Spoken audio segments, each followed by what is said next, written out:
मानस शांत हो जिनके गुणों के गान में बेबर्धमान महान जिन विचरे हमारे।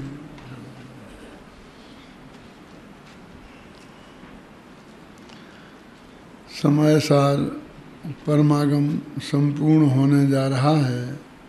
समय सार तो हो गया, उसकी जो आत्मख्याति टीका थी, आत्मख्याति टीका के बीच बीच में जो कलश आए थे उसमें कुछ अंत के कलश बाकी हैं जो अभी चल रहे हैं।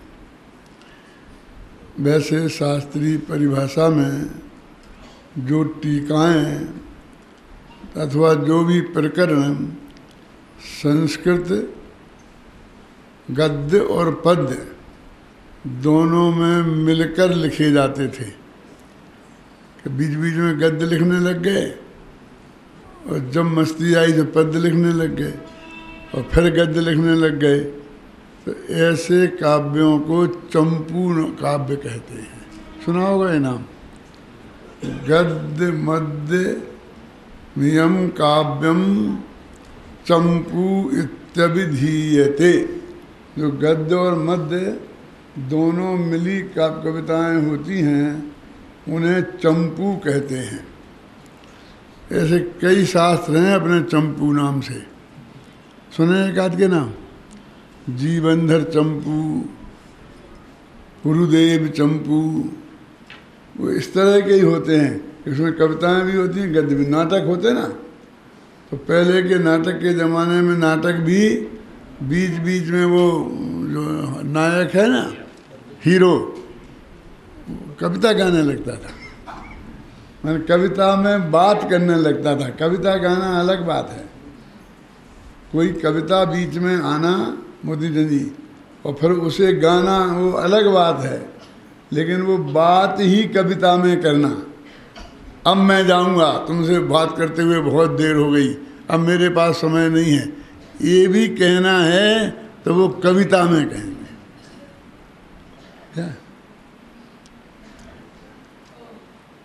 जब हमने सबसे पहले हिंदी साहित्य पढ़ाते थे, विशारद में देने थे परीक्षा, तो हमारे एक प्रोफेसर आते थे, तो वो एक कहते थे, प्रोफेसर चक्रवर्ती, कि ये पुराने लोग क्या कविताओं में बोलते थे?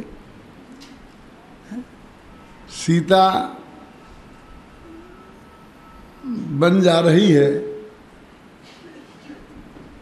राम बन जा रहे हैं, और वो जाके सीता से बोलते हैं कि मैं बन जा रहा हूँ, तो सीधी बात नहीं करेंगे, गा के बोलेंगे, अहम गमश्यामि महाबनम प्रिये त्वया हि वस्तव्ययि विभाविनी। ये रामायण का है। कौन सी रामायण? वाल्मीकि रामायण। जो वाल्मीकि ऋषि ने रामायण लिखी थी ना, तो जब रामचंद्र जी जाते हैं और रामचंद्र जी को पता चलता है दशरथ जी से कि भाई मुझे वनवास हो गया है, राज तिलक नहीं होना है, तो वो घर पर जाके कम से कम खबर तो करें कि मैं जा रहा हूँ। तो वो ये पंक्ति लिखी वाल्मीकि ने कि अहम गमश्यामि महावनम प्रिये, हे प्रिये मैं भयंकर वन में जा रहा हूँ।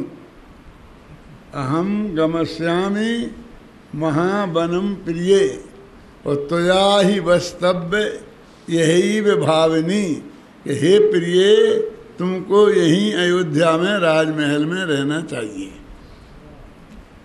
फिर लंबी चौड़ी कविता है, भाई कविताओं में बातें होती रहती हैं। क्या बातें हुई होंगी बता सकते हैं आप? क्यों?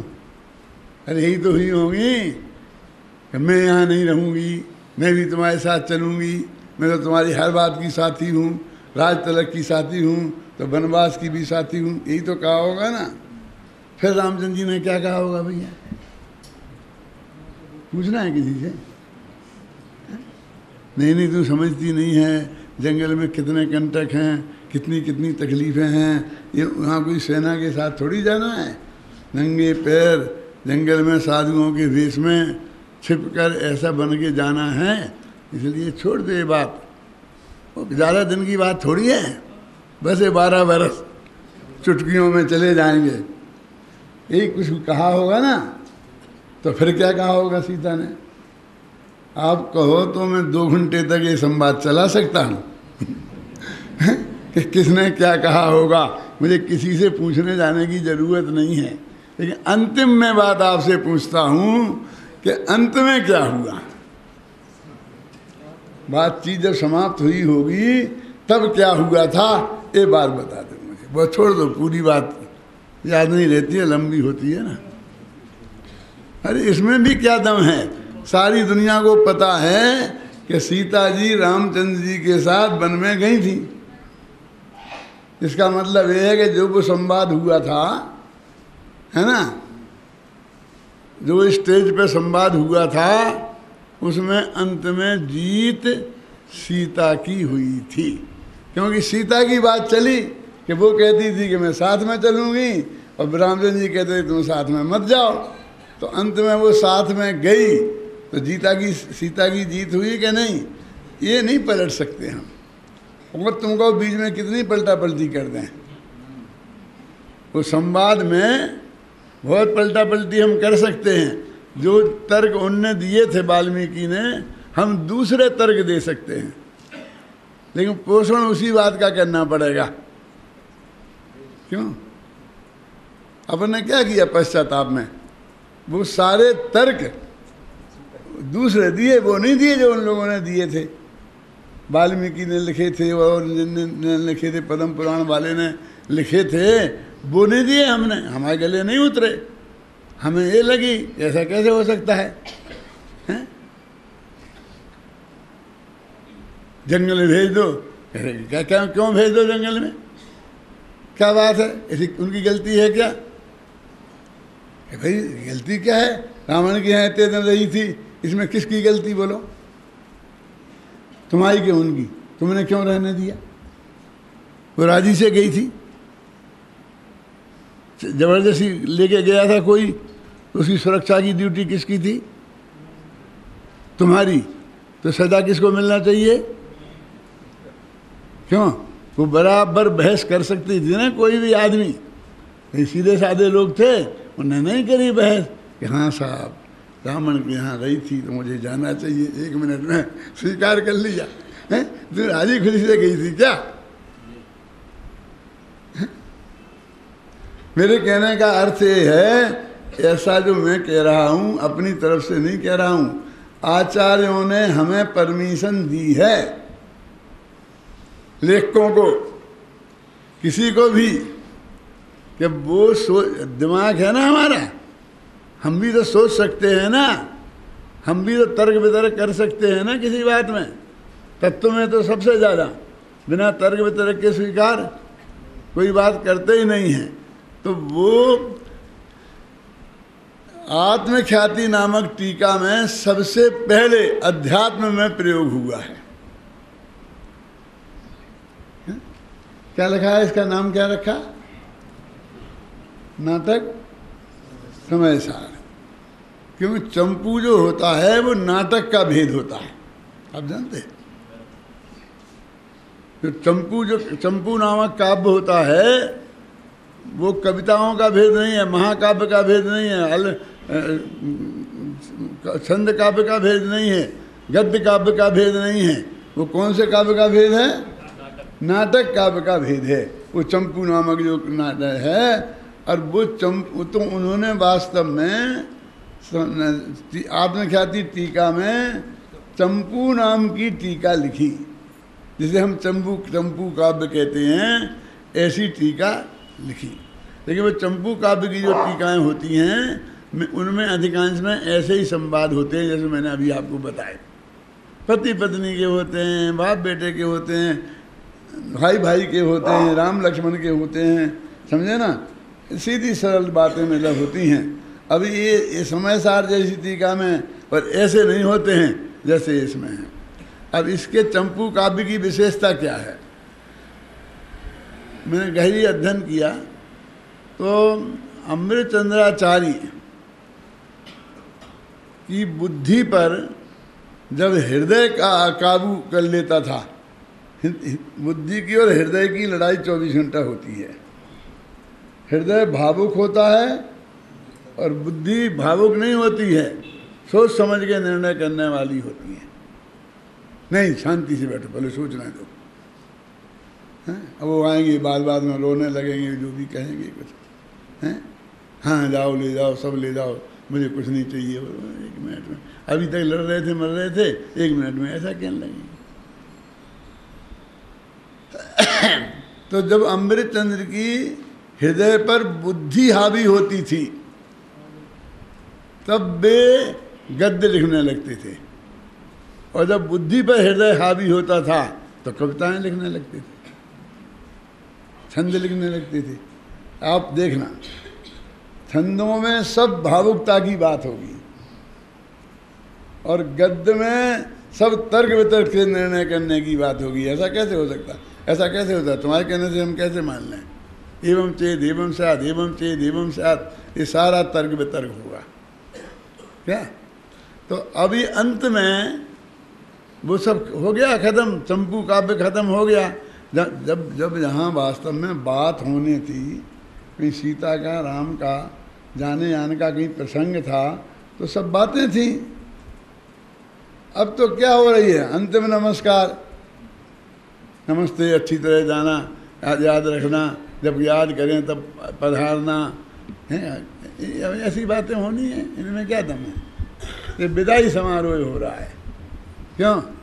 तो ऐसे में हमारे पुराने कवि ज़्यादातर पद्य में लिखते थे। क्यों? मंगलाचरण हमेशा पद्य में लिखेंगे, आदि शुरू करेंगे तो पद्य में, गद्य में मंगलाचरण नहीं लिखा होगा किसी ने। अंत में लिखेंगे तो मंगलाचरण लिखेंगे, और बीच में भी मंगलाचरण लिखेंगे तो दोहा लिखेंगे, माने छंद लिखेंगे। वो मंगलाचरण, ये नमस्कार सीधे कर ही नहीं सकते। ऐसा करके बोल करके हे भगवान मैं तुझे नमस्कार हो, ऐसा कर ही नहीं सकते। ये तो कोई ना कोई गाना गाएंगे, वो भी गाना ही है, गाथा छंद है, गद्य नहीं है। हाँ, गाथा बोलते हैं प्राकृत में, और संस्कृत में आर्या बोलते हैं। नवोकार मंत्र जानते हैं कौन से छंद में है? पद्य है जी, गद्य नहीं है। 5 पद नहीं है इसमें, 4 पद हैं, रट लिया सब ने। इस नवोकार मंत्र हैं, उसमें 5 पद होते हैं और 35 मात्राएं होती हैं और 58 अक्षर। नहीं है, सही नहीं है, छंद है वो तो। गाथा नाम का, आर्या नाम का छंद है। संस्कृत में उसे आर्या बोलते हैं, हिंदी में प्राकृत में गाथा बोलते हैं।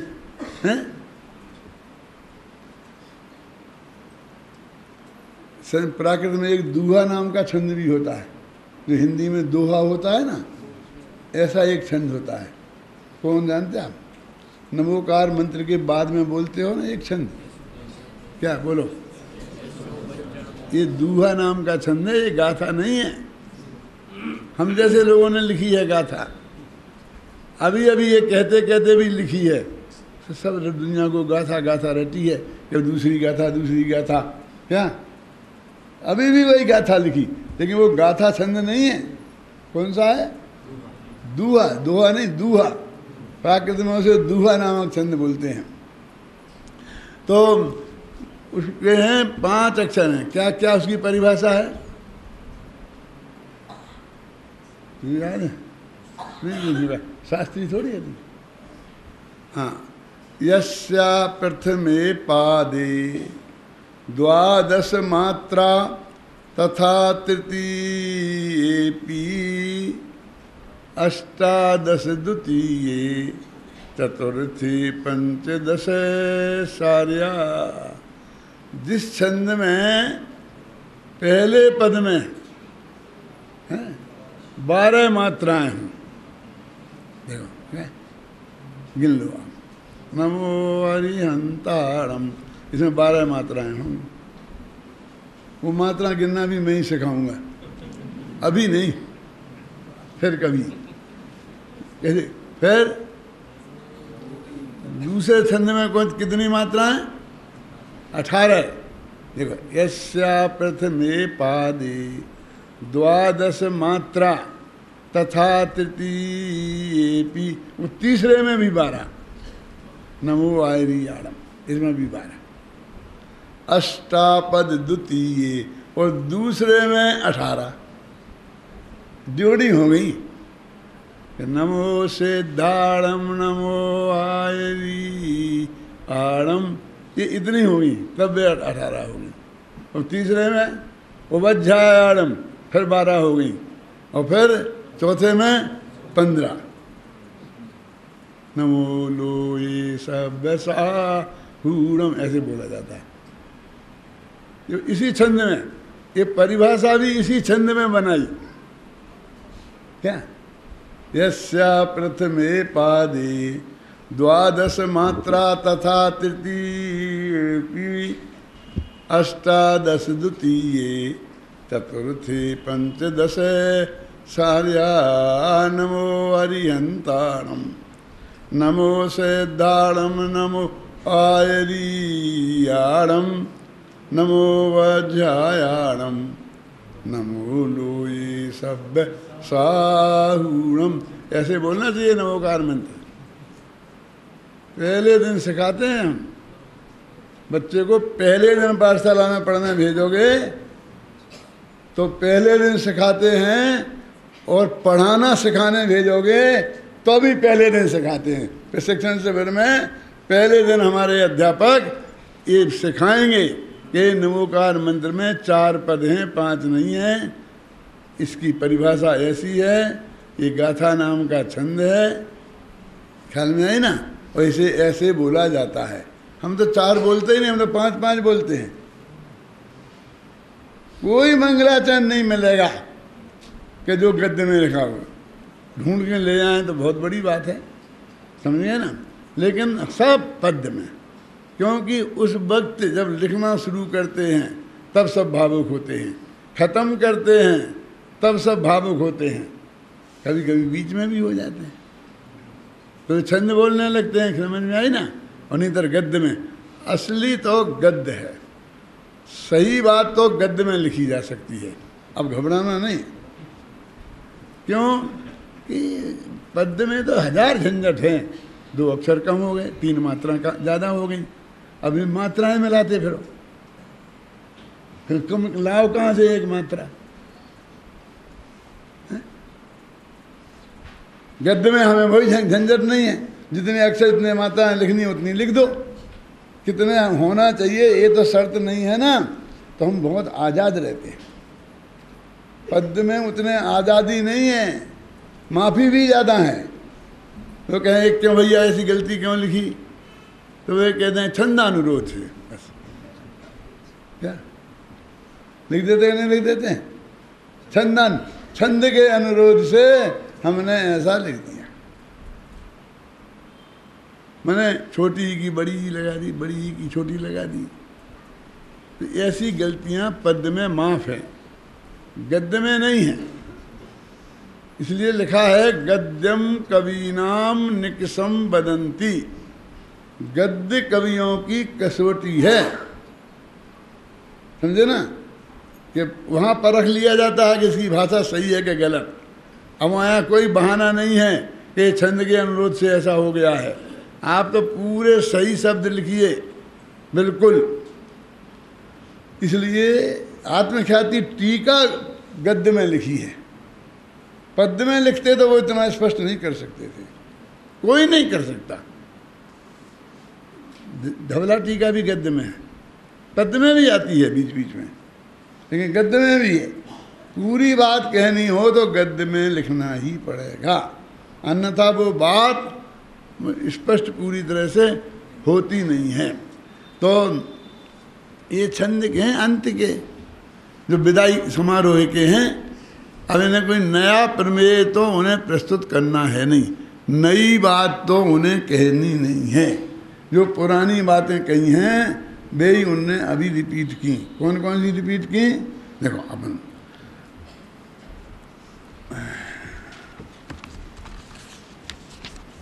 यदि ये किताब हो तो उल्टी तरफ से 1 पेज खोल लो बस। पर गेयों के ज्ञान मात्र में नहीं जिनेश्वर, परगेयों के ज्ञान मात्र में नहीं जिनेश्वर। मैं अकेला दूसरों के द्वारा जाना जाता हूँ, मात्र इतना ही नहीं है, परगेयों के ज्ञान मात्र। अथवा मैं परगेयों को जानता हूँ, बस मैं उतना ही हूँ ये मत समझना, और भी बहुत कुछ हूँ। ज्ञान हूँ तो सुख हूँ, वीर हूँ, अनंत गुण हूँ ना। एक तो मैं ज्ञान मात्र नहीं हूँ। और अब ये कहते हैं कि और कम, कि परगेयों के ज्ञान मात्र, कि मैं परगेयों का ज्ञान मात्र हूँ, परगेयों के ज्ञान मात्र में नहीं हूँ। यानी मैं अपने को भी जानता हूँ, हैं? बस क्योंकि ऐसा मानेंगे कि मैं परगेयों का गेय मात्र हूँ, तो हमेशा पर पदार्थों के जानने में ही लगे रहेंगे। क्योंकि ये तो उनके उसमें ही नहीं है, काम में ही। क्या बोलते हैं कि जिसमें कि मुझे अपने को जानना है, वो तो मानता है मैं आत्मा का काम है पर को जानना, तो मैं जान रहा हूँ, और कोशिश होगी तो वही कर लूँगा, जान लूँगा। लेकिन अपना को जानना भी आत्मा का काम है, ये इसकी समझ में ही नहीं आता। देखो परगेय तो अनंत है, तो एक मैंने अपने को जाना और एक परगेय को जान लिया, तो भी अनंत की परगेय छूट गए कि नहीं छूट गए। लेकिन यदि मैंने स्व पर दोनों को जाना तो स्व तो कभी छूटेगा ही नहीं,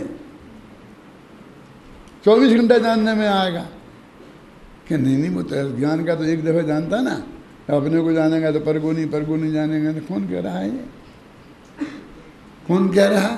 जो ऐसा मानता है, सुनना ध्यान से, थोड़ी बारीक बात है, कि ज्ञान का स्वभाव हम गेयों को जानते हैं, गेय ज्ञान में झलक जाते हैं और वो ज्ञान की पर्याय गेय रूप परिणमित हो जाती है। हम तो उस ज्ञान की पर्याय को जानते हैं, वो जो गेय झलकते हैं ज्ञान पर्याय में उन्हें नहीं जानते। ये जो कहते हैं उन्हें नहीं जानते, इसलिए पर को नहीं जानते कहते हैं। तो ये फिर वे झलकते वलकते इतनी बात कैसे कह सकते हैं? फिर वही बात तो रह गई ना। फिर तो परगेयों के ज्ञान मान परों को जाना ही नहीं, तो ये प्रश्न कहाँ खड़ा होता है कि परगेय के मात्र हम पर में ही उलझे रहे, पर में ही उलझे रहे। तुमने तो पर को जाने ही नहीं आज तक। जिस अपेक्षा से तुम पर को नहीं जानना कहते हो, उस अपेक्षा से ना आज तक जाना है और ना कभी जानोगे। तो हम पर में ही उलझे रहे, ये तो जब भी मानना पड़ेगा वो हमारी अपेक्षा से मानना पड़ेगा। परगेयों को जानना पहले मानो, फिर कह सकते हो कि हम परगेयों में उलझे रहे। क्यों बोलो? अब ये कहते हो ना हमने सारी जिंदगी दूसरों की सेवा करने में जुटा दी हैं, कहते नहीं कहते? कोई ये कहते गांव वालों की, कोई कहते देश वालों की, और कोई कहते घर वालों की, कोई कहते बाल बच्चों की, कोई कहते माँ बाप की, है ना? लगे ना कहीं सब। सारी जिंदगी हमारी तो दूसरों की सेवा में निकल गई। ये कहता, एक मिनट बाद ये कहता है एक देव दूसरे देव का कर ही नहीं सकता। आज तक किसी ने किसी का किया ही नहीं। तो दो बातें परस्पर विरुद्ध क्यों कह रहा है? यदि इस पे वजन देना है तो इस पे दे, उसको गौण कर, और उस पे देना है तो उस पे दे, इसे गौण कर। क्यों? और दोनों एक साथ भी कहना है और फिर ये भी बताना है कि मैं पर को जानता नहीं। फिर काय का पश्चाताप है? फिर तो तूने जब पर को जाना तब भी स्व को ही जाना था, और स्व को जाने बिना, इस हिसाब से कभी आत्मा स्व को जाने बिना रहता ही नहीं। तो मैंने आज तक अपने को जाना ही नहीं, ये बात कहाँ रही? क्योंकि प्रति समय अपना आत्मा ही ज्ञान में झलका और उसमें ये पर गए झलके हैं। हुआ कि नहीं? कितनी पक्की बात हो गई है नहीं कि नहीं जाना कैसी बात कहते हो? हम एक तो निगोद में भी निरंतर अपना आत्मा अपने जानने में आता रहता है। समय सार में लिखा है, कहाँ? 17वीं 18वीं गाथा में, अनुभूति स्वरूप भगवान आत्मा आवाल गोपाल के निरंतर अनुभव में आ रहा है। तो परगेयों के मात्र ज्ञान में नहीं जिनेश्वर, मैं तो केवल ज्ञान मात्र हूँ निश्चित जानो। ये इसमें वीतरागता निकलती है। कैसे निकलती है विकारता? अभी इतने जने बैठे, फिर एक आदमी का डॉक्टर साहब नमस्ते नमस्ते, मैं कहा नमस्ते, ठीक है। फिर मैं, आप तो मुझे जानते हैं ना, मैं रमेश वहाँ मिला था आपको। क्या कहा? कहते ना, मैं क्यों हाँ जानते हैं तो भी नहीं आप मिला, याद करो, आप याद करो, कहते ना। फिर मैं कहता हूँ कि हम तो तुम्हें भी जानते हैं, इन्हें भी जानते हैं, इन्हें भी जानते हैं, इन्हें भी जानते हैं। क्या समझ में आए? क्या है इसका अर्थ? अकेले तुम्हें थोड़ी जानते हैं। तुम सोच रहे हो कि हम पीछे बैठे हैं, अभी डॉक्टर साहब से परिचय निकाल के और फिर वे कहेंगे आगे आ जाओ भैया। धोखे में मत रहना। क्यों? जैसे परिचय के आधार पर तुम आगे बुलाने की आशा हमसे लगाए हो, ऐसा परिचय हमारा सबसे है। यदि हम ऐसे बुलाने लग जाएंगे तो किस किस को बुलाएंगे बोलो? हमारे घर आओगे जब जरूर बुलाएंगे कि आओ आओ इधर बैठो, आगे तो बगल में बोला। क्यों? यहाँ प्रवचन में नहीं बुलाएंगे। तुम कितना ही परिचय निकाल के बताओ, जानते हो ना, जानते हो ना। अरे भाई कह दे जानते हैं, क्या करेगा? जान के क्या करना है? जान के जो तू करना चाहता है वो नहीं होगा। यही अर्थ है ना उसका। वो बार बार कहता है जानते हो कि नहीं जानते हो। ऐसे ही ये कह रहे हैं कि भैया मैं अकेला परज्ञों को जानने वाला नहीं हूँ, और चीज़ों को भी मैं जानता हूँ। ज्ञेयों के आकार ज्ञान की कल्लोलों में, हर ज्ञेय पदार्थों के जो आकार हैं वो ज्ञान की कल्लोलों में झलकते हैं। वो जैसे दर्पण में झलकते हैं ना, तो इस तरह जे आत्मा आकार में परिणत हो गया ना, तो ये ज्ञाता भी है, जानने वाला भी है ना, और ज्ञान भी है और ज्ञेय भी है। और मैं तो न ज्ञाता न ज्ञान और न ज्ञेय, बस वस्तु मात्र हूँ। ये अकेले पे आ गए बस। उन्हें निष्कर्ष बताया कि मैं तो आत्मा हूँ। वो तो आत्मा भी नहीं कहना चाहते हैं, वो तो कहते मैं तो एक वस्तु मात्र हूँ। बस मैं ऐसा, मैं कुछ नहीं हूँ ऐसा नहीं है। बस इससे आगे नहीं बढ़ना। तो इसका नाम धर्म है। ये कैसा धर्म है जी? कि ध्यान करो, किसका करें? ये वस्तु मात्र है जो, कि वो तो हमें दिखते ही नहीं है, नहीं दिखता है तो जो भी हो, बस इसका ध्यान करना है और किसी का नहीं करना है। अपना अपना ऐसा क्यों बोलते हो? इसका बोला बताया ना तुम्हें, जो ज्ञाता है, ज्ञान है, ज्ञेय रूप है, ऐसा वस्तु मात्र मैं हूँ। फिर कहते कैसी बात करते हो आप? ये कभी हमें अनेकाकार दिखता है, कभी एकाकार दिखता है, कभी हमें मेला दिखता है, कभी हमें साफ दिखता है, कभी हमें क्या है, चार शब्द बताए थे ना, मेला, अनेकाकार और वो अशुद्ध। अशुद्ध और मेला तो एक ही है ना, कि ये 4-5 अर्थ बताए थे। भाई ये है, तो कभी ऐसा दिखता है, कभी ऐसा दिखता है। तो दिखता है, तेरी आंख में खराबी है कि नहीं? वो है ऐसा। फिर कभी क्यों लगाते हो? फिर वो तो सदा ही है ना, जरा समझना। फिर कभी क्यों लगाते हो? अरे कभी तो वह अपेक्षा लगाते हैं, इस अपेक्षा ऐसा है, इस अपेक्षा ऐसा है ना। कलर की अपेक्षा लाल है, ऊंचाई की अपेक्षा 5 फुट है। आप समझे ना? ये तो हम वो अपेक्षा लगाते हैं। जैसे एक आदमी है, वो 5.5 फुट लंबा है, तो वो 24 घंटा है कि नहीं? कि जब हम देखते हैं तब है, कि जब हम कहते हैं तब ही है। कहते रहते हैं कभी इतना, किसी अपेक्षा इतना, ऐसा है उसका अर्थ, किसी अपेक्षा इतना, किसी अपेक्षा। तो जब ये अपेक्षा खड़ी होगी तब हम इतना कहेंगे। बाकी उसे होने के लिए 24 घंटा किसी की अपेक्षा की जरूरत नहीं है। वस्तु है निरपेक्ष और उसके कथन है सापेक्ष। कहेंगे तो अपेक्षा लगानी पड़ेगी।